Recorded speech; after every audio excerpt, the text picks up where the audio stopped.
Welcome to another episode of Behind the Dreamers. I'm your host, Jennifer Loading, and we are talking to the creators, the achievers, the magic makers, and the dreamers. These are our friends, these are your friends, and they are living the extraordinary.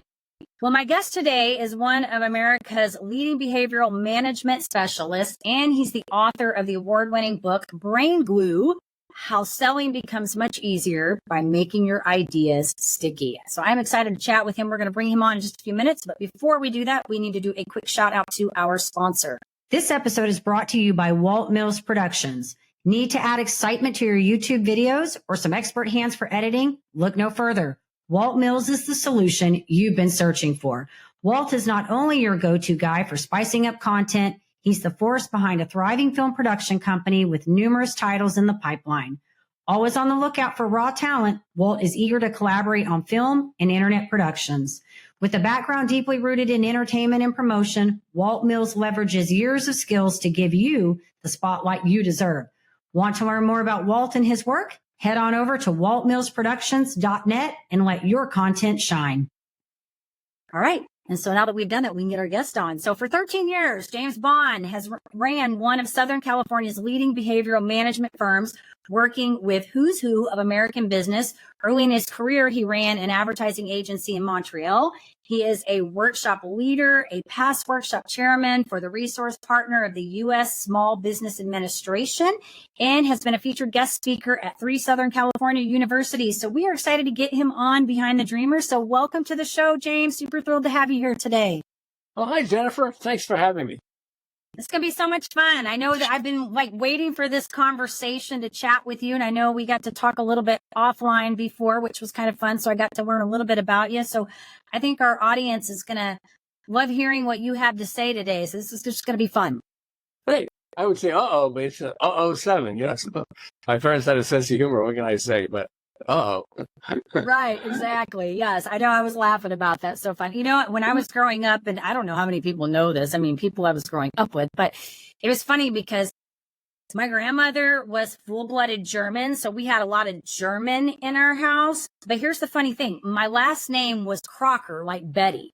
So when I was growing up, you can imagine the torture that I would get. They'd be like, are you related to Betty? Are you related to Betty? And I'd be like, no, if I was related to Betty, don't you think I'd have a lot of money? And I don't even like to cook. So we got a problem here with this whole thing. And then the funny thing is, and then I married into a German last name. So now I have a real German last name that nobody can pronounce. So I just think it's the irony of life sometimes, you know? Yeah. Well, yeah. Well, you're loading life. Exactly. And you got to have a little bit of sense of humor sometimes, right? Yeah, tell me about it. Exactly. People hang up on you. You're lucky. People hang up on me. James Bond, yeah, right. Click. They're like, James Bond, which one are you? Which Bond are you, right? You got to have a sense of humor. All right, well, let's open this thing up. I want to talk a little bit about what you are doing. So tell us about this book and what led us to this. Okay. Well, I ran an advertising agency in Montreal. I've been living in Southern California for 37 years. We actually named our middle daughter, we gave her the initials LA. So we know as long as people say, how long have you been in Los Angeles or Southern California? And we'd say, how old's Lauren again? So we know, 37. So there's that sense of humor. Yeah, I guess. It's funny because LA, so Asia, AJA, you know, and it was named after the Steely Dan album, Asia, and the Steely Dan song. And 2 years ago, she said, I love the name Asia, and people love the name Asia. How come you named me Asia? And I said, well, because of Steely Dan. And so she hung up, and she called me back in about an hour and said, I hate that song. And we're like, sorry, as a parent, you've been naming your child. Hopefully they're going to like that name. But she called back after and said, I think I'm getting used to it. I can understand why you liked it. But yeah, so I started an advertising agency in Montreal and worked my way up, and we eventually won major clients like Kraft Foods, Timex Watches, Seagram's, their world headquarters in Montreal. And I had the opportunity to win the anti-drug campaign in America with powerful, logical reasons why you should not do drugs. I'm a logical guy. Most of us are logical, okay? Wait till you hear this. And so we lost the campaign, and we didn't get the opportunity to win it. And it terrified me when I saw what won. It was a guy holding an egg saying, this is your brain. And cracked the shell and dropped the egg into it. You're nodding. You know this one. How long ago did you see it And yet we still remember it like it was yesterday. Drop the egg, crack the shell, drop the egg into a sizzling frying pan and pointed down and said, "This is your brain on drugs. Any questions?" And it scared me. At first, I recognized this is infinitely more powerful than logic. And I knew logic, not emotional selling. This was emotional selling, something I had no idea how to do, and it terrified me. They don't teach it in school and all that stuff. In fact, they sort of wire it out of us. We try to get all emotional. Yeah. They go, no, come on, quiet down, everybody. Please stop talking to each other. In school is washing down our emotion. And yet emotion is the greatest saleswoman ever. Okay. Because I remember I went to Jack. I hated selling in the beginning when I first started. I was in business with one of my brothers, and I love my brother dearly, but not in business. And he was a better salesman than me. We went into Avon Cosmetics, okay? And we're sitting there, and the buyer for Avon says, my brother's John, and he said, John, is between you and this other company that we'd give this project to. And frankly, we'd rather give it to you guys, but you're more expensive than the other guys. And so he leans across the desk and he says, my brother, and he says, why do you think the other guy's so cheap? There's a long pause, and then the guy says, like straight out of the textbook, okay, I get your point. You read up a purchase order. And I thought my head was going to explode. It's like, what the hell just happened? He's hiring us because we're more expensive? What? And so all this stuff sort of made me realize I have no idea how emotion works, how emotional selling works. And so I wrote Your Brain on Drugs, this is your brain on drugs, on a 3x5 card. I love 3x5 cards. And I created a box right next to my computer, and I called it the Passion Box. And every time I saw something that was just amazing from an emotional standpoint, not logical, but emotional, or heard something, like somebody would say something from an emotional standpoint, it would be really powerful, I would write it down or, tear out the ad. If I saw an ad, I'd put it in my box. So eventually I have enough examples that I could figure out how emotional selling works, hopefully. After more than 10 years, we moved to Southern California. I met John Gray. And John Gray was telling me he's an author. And John Gray, you're nodding your head. I said, don't say what the point was yet, okay? John Gray was telling me that he wrote this incredible book. And I know it because I had a copy of his book. It was called Men, Women, and Relationships. And people loved the book. They said, man, this book, it changed my life. It changed my relationship. And yet very few people bought the book. And he was frustrated because people who read it loved it. But nobody was buying the book. And he sold a few thousand copies. So he got this crazy idea. What if I changed the title to Men Are From Mars, Women Are From Venus? And then just tweaked the content a little so you refer to it throughout the book. But it's basically the same book. What do you think happened? He was telling me almost overnight, 500,000 copies got sold, then 1 million, then 2 million, then 5 million. In my book, I say he sold 10 million copies, but I know Steve Harrison, who helped him with marketing, he said, no, we're over 50 million books already sold. He went from 20,000 to 50 million people buying his book just because he changed the title. Like, wow. And so when I got home, I was writing, I was thinking a book. Actually, I had a copy of the book. I was going to put the book in the Passion Box. And I thought, wait a second. Men aren't really from a different planet. I know how many women out there think we are from a different planet. We act like it sometimes, but we're not really from a different planet. Really, we're not. But I realized it's a metaphor, because men aren't really from a different planet. And that's what I was thinking about it. Like, this is your brain on drugs. He was holding an egg. That's a metaphor also. It's not, it's just like an egg. Basically, see, dropping into a sizzling frying pan. I was like, oh, is emotional selling metaphors? So when I got home, I dumped the Passion Box on my bed, and I discovered there are 14 brain triggers. Metaphors is just one of 14 brain triggers at the heart of emotional selling. And it's amazing. That's the one, as I started putting it all together, I started realizing, if the glove doesn't fit, you have to acquit. O.J. Simpson got free from an almost certain guilty verdict on a murder trial. There were two of the jurors interviewed after the trial. And this journalist said, with all that evidence against O.J., how come you found him not guilty? And one of them responded while the other one nodded her head. And she said, we knew if the glove don't fit, you must acquit. The glove didn't fit. We had to acquit, rhyme. And I realized, so for everybody out there, for you, Jack and Jill went up the Yo. hill. Okay. Yeah. How was the last time you heard that? Okay. I could be on my deathbed. It's like, hey, James, Jack and Jill went up the hill to fetch a pail of water. You know, I mean, I remember it. I mean, I might have heard it 10, 20, maybe 50 years ago or more. For me, it was 50. I'm old. What can I say? And yet we remember it like it was yesterday.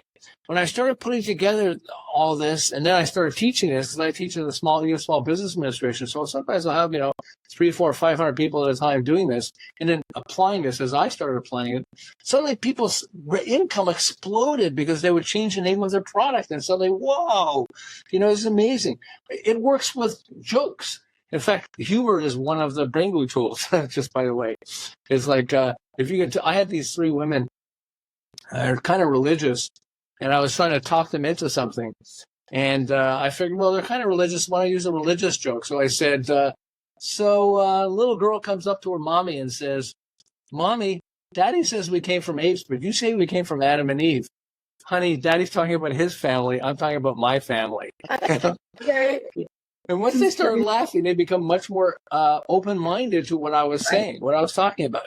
I ran a behavioral management firm, one of America's leading behavioral management firms. We work with famous people like Warren Buffett's team and all these famous people. And it's one of the things that I trained because we have PhDs in psychology and organizational development, and I would train them to tell a joke. And they'll go, well, do we have to? I said, yes, even if you're bad at joke telling, you have to tell a joke. Because it opens up the mind and people become much more receptive. I remember Bill Clinton and I forget who it was, but the head of Russia. And the two of them were laughing hysterically. One told a joke or something, and I went like, oh, okay, good. I guess we're not going to go to war with Russia. They're telling jokes to each other. I mean, if you're telling jokes to each other, you're really going to go, by the way, now we're going to start firing missiles at you, Right. But yeah, it's just really, and so it's amazing how many comedians use brain glue. Let me give you a few examples if that's okay. Yeah. So there's something called chiasmus. Okay. Rhyme is like A-B-A-B. It rhymes, okay? It's time to rhyme. Okay, there we go. So then there's something called chiasmus, which is like a flip. Instead of A-B-A-B, it's A-B-B-A. So it's like all for one and one for all. My wife hates this song, but it's, if you can't be with the one you love the one you're with. You're with, yeah. Okay. Yeah. So that's it. So I'd rather have a bottle in front of me than a frontal lobotomy. Okay.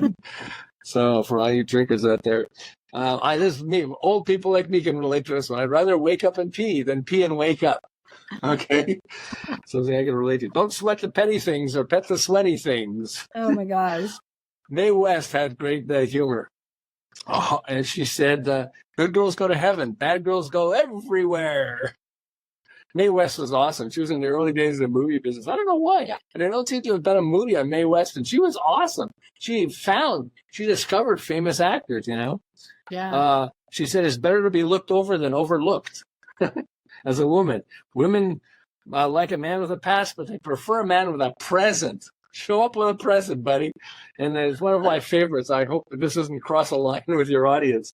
But a hard man is good to find. I work with Warren Buffett's team, and so Warren Buffett, the media loved Warren Buffett. He would say things like, I love this one. Only when the tide goes out do you discover who's been swimming naked. Okay? What he's basically saying is only when times get tough do you realize who's competent or who's capable. Right. But if he said that, you go, yeah, okay, that makes sense. But by saying only when the tide goes out do you discover who's been swimming naked, it's like, okay, Yeah. I like saying, I use a metaphor for, because naked is trigger words. You have trigger words that are really good. Right. And it's amazing when you hear a trigger word. I'm watching an ad on TV. I had a TV next to my computer, and I heard an ad for Blue Emu. It's like I know what it is. Yeah. Okay. Yeah. It had Johnny Bench, who's a famous, he's in the Hall of Fame for a baseball Hall of Fame, and he's talking. But I'm not even listening. Who cares? And then he says, "Blue Emu, it works fast." Half a week of that, please. Blue Emu, it works fast and you won't stink. And I'm like, what? What did he just say? It works fast and you won't stink. Yeah. I mean, really. Right. So it's just that it woke me up and woke up my brain. And so I love saying this about brain glue. Brain glue is like looking in your backyard and seeing a naked man through your backyard. And it's like, what? Yeah. What? Wakes up your brain. And so people apply this for products. There's a famous, there's a mom and her son who love Shark Tank. A lot of us love Shark Tank. And she was watching, they were watching Shark Tank, and they said, well, that would really be fun to create a product and be really successful and rich and get on Shark Tank. And so they're thinking, what would be a good product? And it takes a while. You don't just go, oh, hey, let's do that. Sometimes you're trying to come up with a product. You want to take a while and think about it to get a good product. Well, she was constipated, and the doctor told her, when you're in the bathroom on the toilet, you should raise your feet like 6 to 8 inches off the toilet. And it helps to shape your body, and you go to the bathroom easier. No, I get too much into that, but okay. Right. So they thought, oh, well, first it worked. It was really great. And then she thought, this is a great product to sell. Let's find a manufacturer that can manufacture these plastic little, footstools. And, wow. So what are we going to call it? Well, we can call it the toilet stool.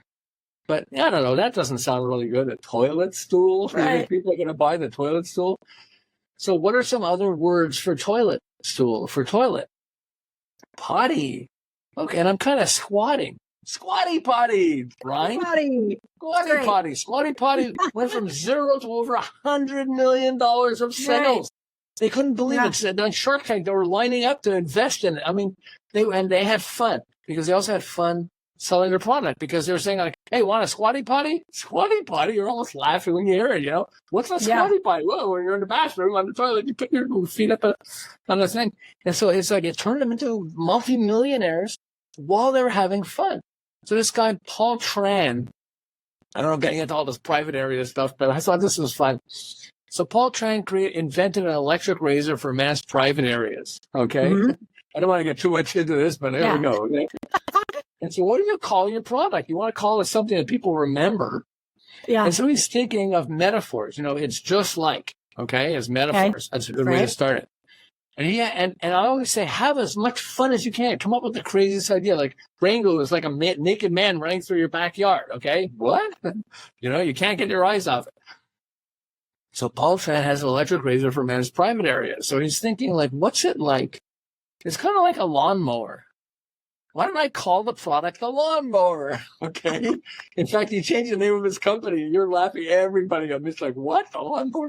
He changed the name of his company to Manscaped. We're going to landscape a man with the lawnmower. Okay. I remember being in a store, I think it was Bed Bath & Beyond or something like that. And there was a poster and it said the Lawnmower with an arrow and it showed the shaver. And I'm like, that's a lawnmower? And I started reading it, like, what the heck's a lawnmower for men's private areas? Okay. No, I wouldn't. I've never bought it, okay? If I bought it, I would not share it with other guys. Let's start there. You guys, get your own. Okay, whatever. Okay.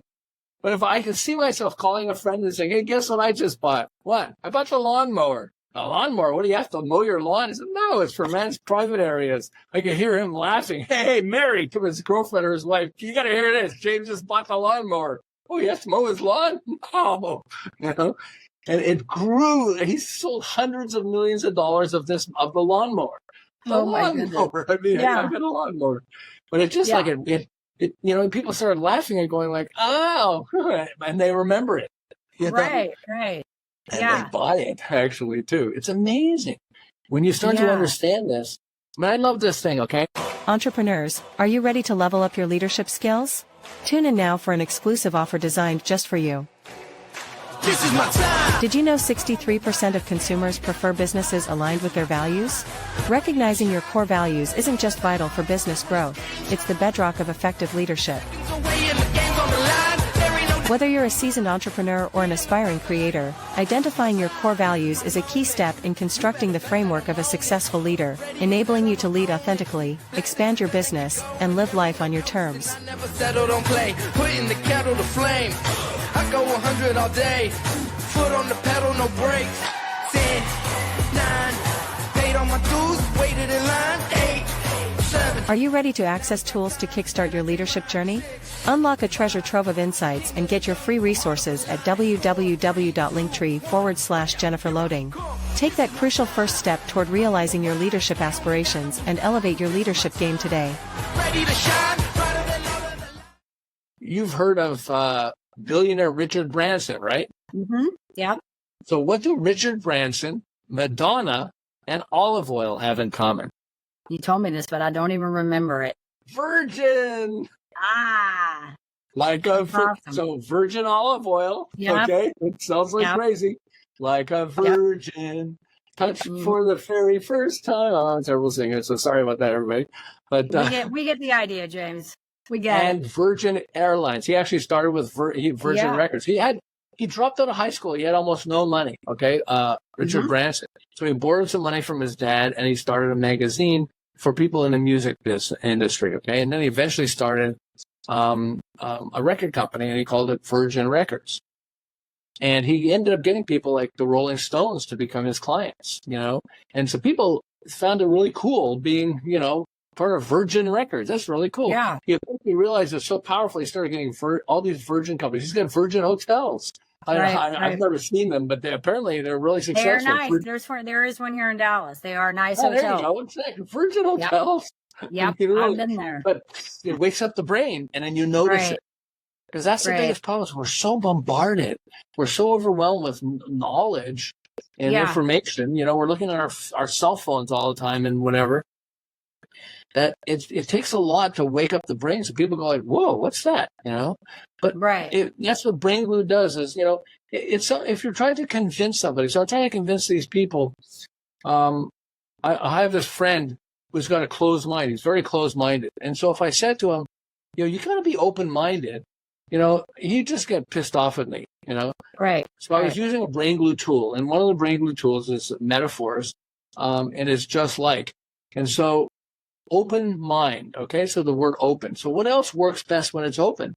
Umbrellas, an umbrella, a parachute, your computer, okay? A book. Yeah. Oh, it doesn't work well unless you open it, okay? Right.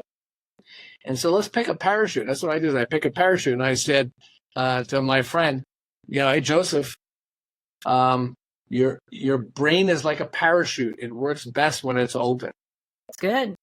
And he went like, okay. Instead of saying, how was that? Screw you, Right. In fact, talking about that, so I'm going to give you a business slogan. They had it in America, but people got offended, so they stopped. And they have it in Europe now, okay?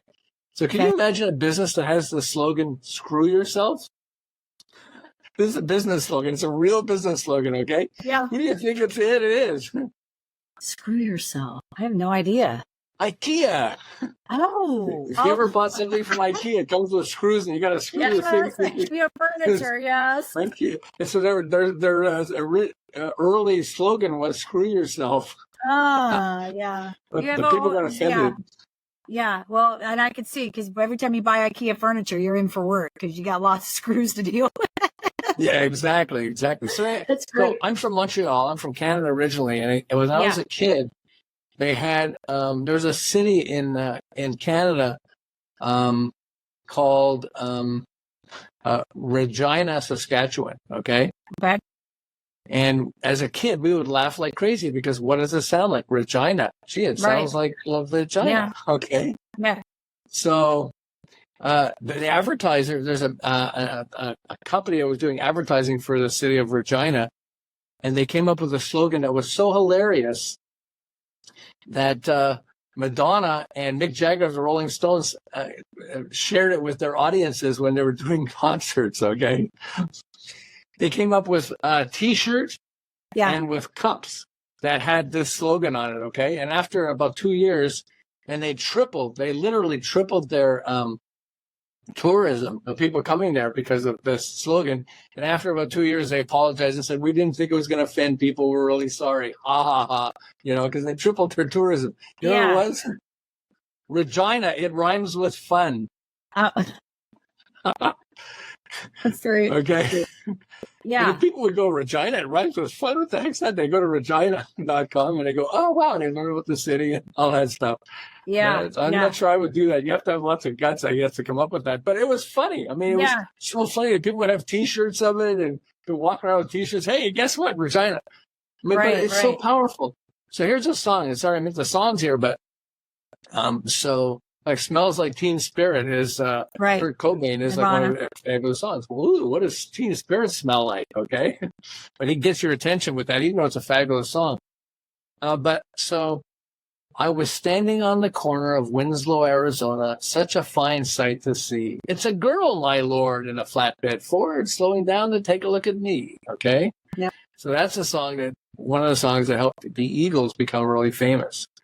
Yeah. But you know what? Also, what else it did, and it wasn't even intended to. It made Winslow, Arizona, a tourist attraction. I had this woman who lives in Arizona, and she's telling me, "Have you ever been to Winslow? It's a hole in the wall. It's nothing."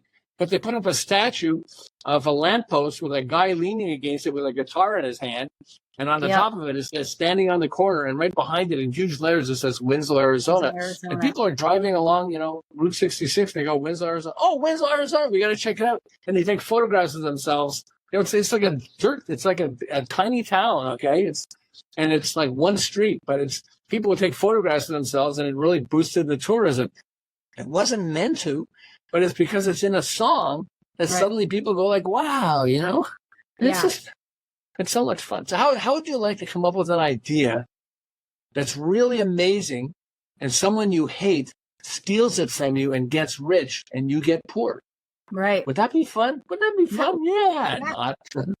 Yeah. So they need to understand your brain glue then, right? You know what I love about this? And you and I talked about this off camera. So I'm listening to all this, and we got to talk a little bit off too. So I get this. And we talked about this whole psychology of selling. And it's funny because you know how you'll meet people and they pride themselves on being logic, right? Like being pragmatic. I think like you talked in the very beginning, we all do that. We say, no, I'm not buying this because I'm going to think this through. But the reality is everything we do is on emotion.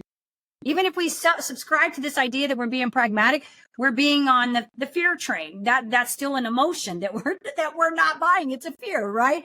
So I think it's funny when you really understand the psychology of all of this.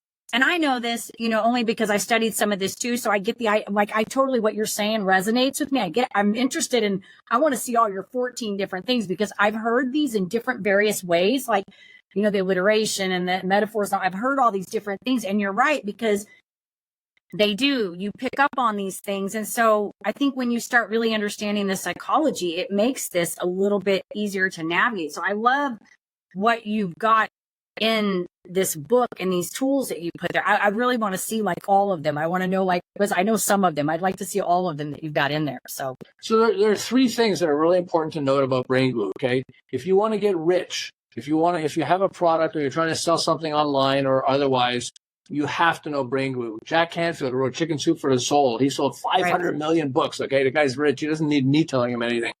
He says, if you're in business or trying to sell something and you don't know brain glue, you have a massive disadvantage. Okay, it's a really easy way.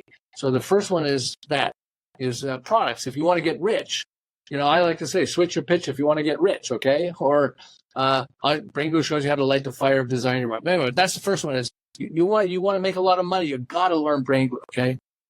But the second one is you want to be impressive. Famous people come up with phrases that people repeat over and over again. I have this phrase from this guy.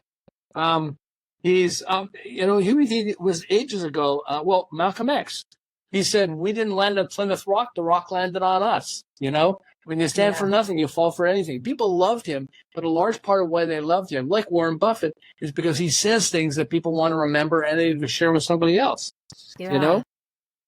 So the first thing is you want to get rich, brain glue will help you. The second one is you want to get famous, brain glue will help you because it helps you come up with phrases where people start repeating it over and over again and go, "Oh, wow, that's really cool. Guess what he just said?" Okay. Yeah. And the third one, which is important, is if you want to be a comedian, brain glue helps you because it's amazing. Now that I've learned brain glue, I talk about it in the book because I have jokes throughout the book. You can't not have jokes because comedians use it all the time. It's amazing. You start realizing, oh, that's funny. And I have this one guy who was telling me, brain glue is not meant for this. Let me start there, okay? But he said, I was trying to get a date with this girl and she would not go out with me. And as I'm reading your book, I started applying some of the tools of brain glue, and I'm on my second date with her now. I don't know. I think I'm going to marry her. It's like, it's not meant for that. He said, I know, but it works. You learned some tricks. It worked. Hey, listen, exactly. psychology works in all areas of life. So, and I used to say this, back in, in all my years of Mary Kay, that we're always selling something. We sell the jeans we're wearing, we sell the hair, we sell the nail salon, we sell the cookies we eat, the restaurants, the product. We're always selling. So the trick's got to work. Mary Kay had the one thing that was the most important. You know what it was? Passion. She communicated passion. She got into it because she was going to, she hated the fact that she was so smart and so capable, and people she would train were suddenly given higher paychecks than her, even though she's the one that motivated them all. And then she started Mary Kay Cosmetics, and, because I love it. Zig Ziglar said this: selling is nothing more than transference of passion. Mm-hmm. We're taught logic, but logic is not, it's how you sell. It's passion. Right. If you saw a movie that you love, I don't have to teach you how to sell. You're going to go, oh, you have to see Hidden Figures is such a good movie. Oh, I love that movie. The three black women in NASA. I mean, whoa, I couldn't believe it, And I don't have to tell you how to sell. And that's why, what we learned in school shuts down passion. Right. Come on, forget that. Don't get all excited. Just tell us, tell us a logical reason why you should do that. When in fact, when you want to persuade someone, or you want to get someone to enjoy life. I saw this guy who had a T-shirt that says "Life sucks and then you die," and I'm like, no, I remember that. Yes, this is life right now. So, but just it's just you can't don't get that T-shirt. Like, have fun. This has got to be life right now. Including be some more successful.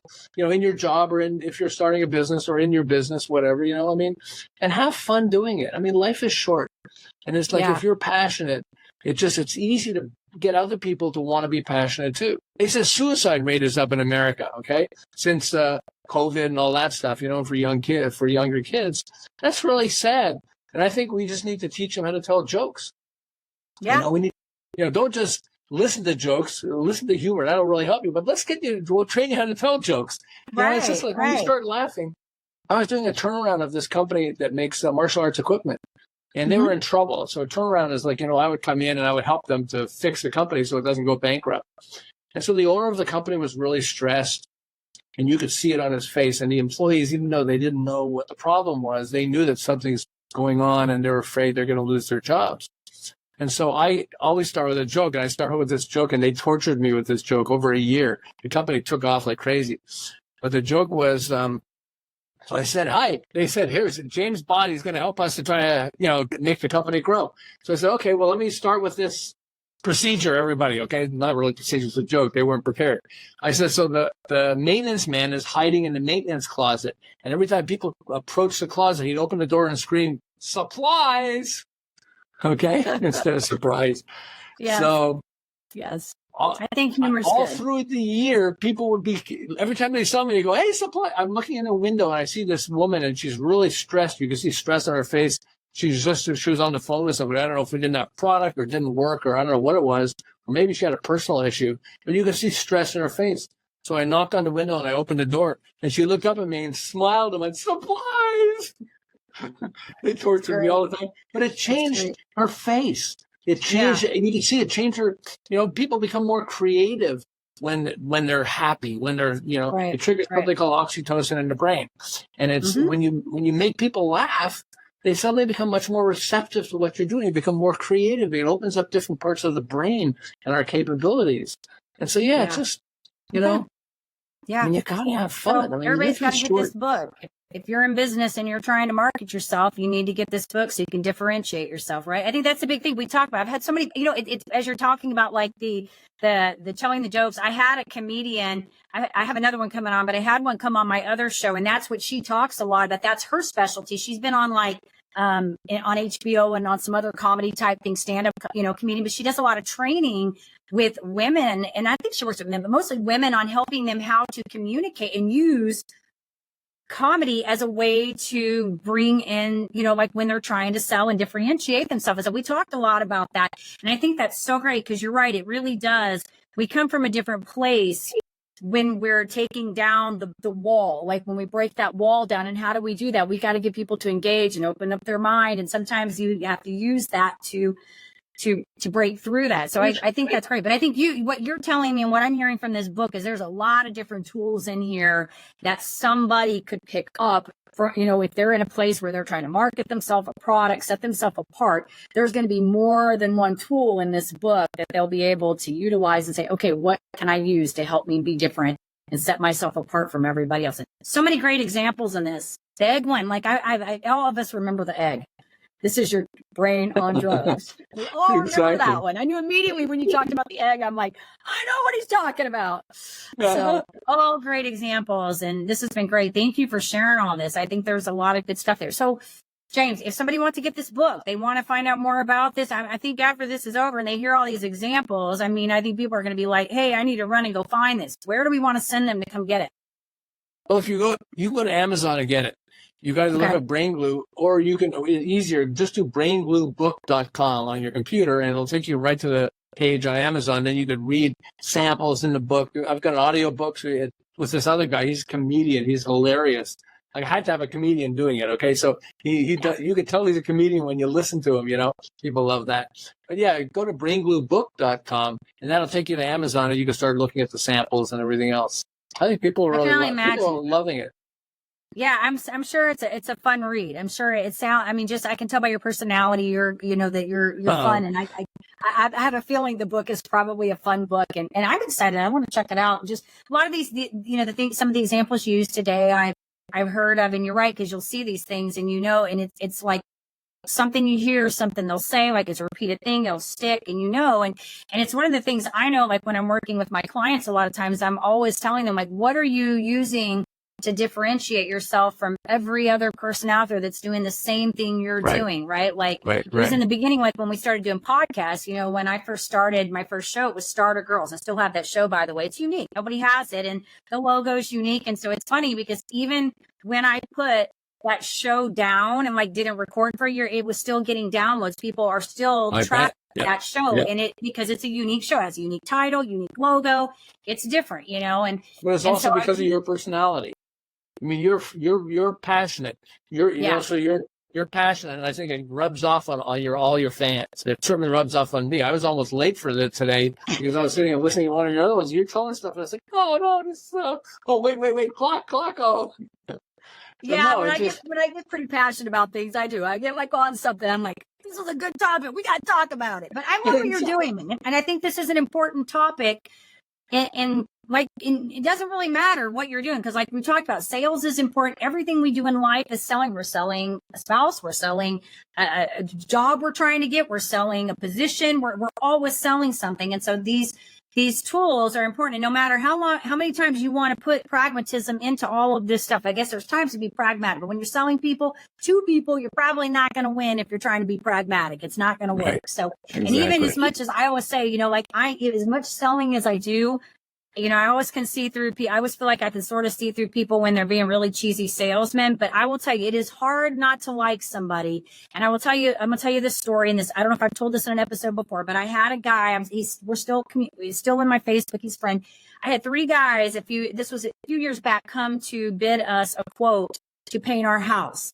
And the first one, I don't even know if the first one even showed up.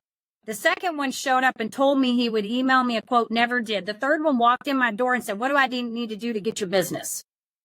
And I was like, that is pretty good. He got my business because I liked the guy. He was a nice guy. And he went around and said, he's like, we may not be the cheapest, but we will do a good job. What do I need to do to get your business? And so he set himself apart from all the others. Because there were other people that had called and messaged me. There were several, but there were only like 3 that had said, hey, I'm going to be there. Because contractors are kind of hard. They don't always show up. But he set himself apart from the others that had communicated with me. And that's the thing. Like when you think about people that you're dealing with, like contractors or any type of business, what is the company that sets themselves apart? There's something they're doing that you go, I want that particular one to come and do my work or do business with. So I think it's exactly. Awesome. And he engaged with you. He connected with you, and instead of just throwing an idea on a phone or we'll show up. Yeah. So set yourself apart, and you've got the tools. That's the thing. You've got the book that tells people how to do this. So We'll make sure, James, when this gets out, we get the website on there so everybody can go and check it out. Hopefully they'll hear this message. And I've got lots of people in the entrepreneur space. I'm sure they're going to be like all over this. What is this? Brain glue, right? That we're talking and about. they're short chapters. I want to let everybody know this. That's what people love about this. As jokes, it tells you how it works and everything else, and then gives you a little exercise and moves on to the next one. And people love that because you can stop and go, wow, this is fun. I can do this one. And it's all by it, I'm throwing all these ideas of the humor and everything else, but it's simplified. And that's what people love about this, and they find it really a simple book to read. And also, I think I'm kind of ADD or ADHD, so I get you to a point right away. And people say, oh, it's good. Yeah, I tell stories, but it resonates. But yeah, just braingluebook.com. I think people will enjoy that.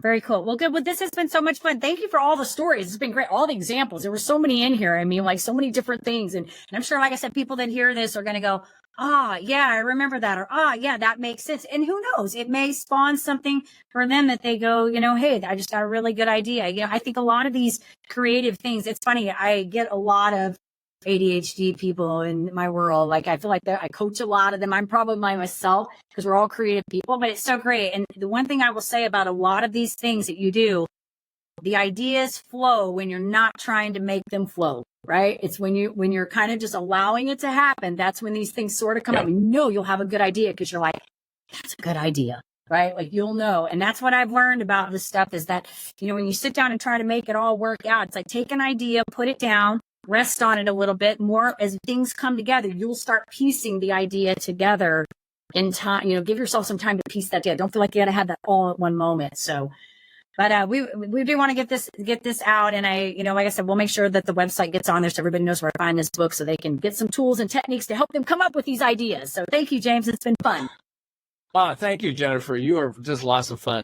Thank you. In fact, when I'm done with this, I'm going back to your podcast, by the way. So awesome. Good. Awesome. Enjoy. There's a lot of great people that come on there. So thank you. Well, you work hard. Because I had to interview to get on the show. So, I think you do a good job of making sure that people are, that your audience is going to get benefit from it and fun.